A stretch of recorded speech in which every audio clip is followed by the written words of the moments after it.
আমরা দেখছি যে নতুন একটা সরকার, অন্তর্বর্তীকালীন সরকার, আমরা তাকে সমর্থন দিয়েছি। তারা চেষ্টা করছেন অতি দ্রুত কিছু কাজ শেষ করে এই নির্বাচনের দিকে যাওয়ার। কিন্তু এর মধ্যেই কতগুলো সন্দেহের সৃষ্টি হয়েছে মানুষের মধ্যে।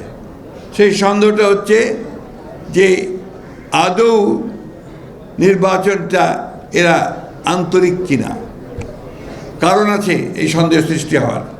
তার মধ্যে গতকালই একটা খবর বেরিয়েছে, নিশ্চয়ই আপনারা দেখেছেন, যে স্থানীয় সরকার উপদেষ্টা যিনি আছেন তিনি বলেছেন ফ্যাসিস্টদের লোকেরা যদি কেউ মাপ চেয়ে নির্বাচনে অংশ নিতে চায় তাহলে তারা অংশ নিতে পারবে। এটা কি আপনারা মেনে নেবেন? তোমরা এটা মানবে? এর থেকে এটাই প্রমাণিত হয়েছে যে তারা এখন তাদের নিজেদের স্বার্থে ওই ফ্যাসিস্টদেরকেও তারা জায়গা দিতে চায়। আমি কথাটা এই জন্যই তুললাম, যেটা অনেককেই দেখলাম, আমি আপনার ঠিক খেয়াল করেননি, কিন্তু এই কথাটা কালকে স্থানীয় সরকার উপদেষ্টা বলেছেন, হুইচ ইজ ডেঞ্জারাস। তার মানে কি আমরা এটা মনে করব যে তারা সরকারে থেকে তাদের দল গোছানোর জন্য তারা বিভিন্ন রকম কৌশল নিচ্ছেন?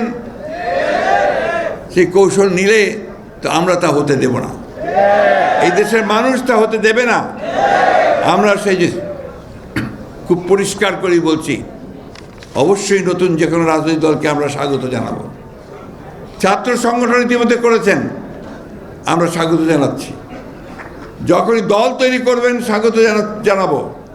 তার অর্থ এই নয় যে আপনারা সরকারে বসে সরকারের সমস্ত সুযোগ সুবিধা নিয়ে আপনারা আপনাদের দল গঠন করবেন, সেটা কখনোই মেনে নেওয়া হবে না। আমি আবারও বলতে চাই অন্তর্বর্তীকালীন সরকারকে এবং সরকার প্রধানকে যে আপনি অবিলম্বে এই বিষয়গুলো ব্যবস্থা নিন, তাহলে জনগণের যে আস্থা আপনাদের উপরে আছে সে আস্থাও আপনাদের উপরে আর থাকবে না। আমি যখন প্রথম বলেছিলাম যে যদি এই অন্তর্বর্তী সরকারের কেউ নিরপেক্ষতা হারায় তাহলে আরেকটি নিরপেক্ষ সরকারের প্রয়োজন হবে, বলেছিলাম না? কেন বলেছিলাম তা এখন প্রমাণ হচ্ছে। তখন তিনি বলেছিলেন যে আমি নাকি 1-11 দিকে নজর দিচ্ছি। আমরা 1-11 ভুক্তভোগী। 1-11 যারা তৈরি করেছে তারা টিকতে পারেনি মানুষের কাছে। আবারও হুঁশিয়ার করে বলে দিতে চাই, যদি আবার কেউ সেই 1-11 কথা চিন্তা করেন, গণতন্ত্রকে বিসর্জন দিয়ে আবার সেই একদলীয় শাসন বা ফ্যাসিস্ট সরকারের দিকে যেতে চান, তাহলে কখনোই জনগণ তা মেনে নেবে না।